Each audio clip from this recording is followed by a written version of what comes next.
খুশি হয়েছি। কম্বল পায়া অনেক সবাই খুশি হইলাম। সময়ের মধ্যে অনেক কিছু করার চেষ্টা করেছিলাম বা যতগুলো করতে পেরেছি তার মধ্যে দিয়ে অল্প সময়ের মধ্যে আমরা শীত বস্ত্র প্রদান করতে পেরেছি। এজন্য আমরা ভালো লাগছে এবং আমরা ভবিষ্যতে আরও চেষ্টা করবো এভাবে ইভেন্ট করার জন্য।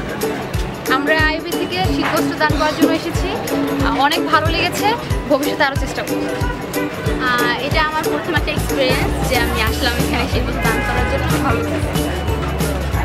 এখানে অ্যাকচুয়ালি আমরা যে গরিবদের যাদেরকে শীতবস্ত্র দিয়েছি তাদের যে আমরা মুখে হাসি ফোটাতে পেরেছি, আমরা একটা স্টুডেন্ট হিসাবে তাদের মুখে যেটা হাসি ফোটাতে পেরেছি, এটাই আমার সবচেয়ে বড় প্রাপ্তি।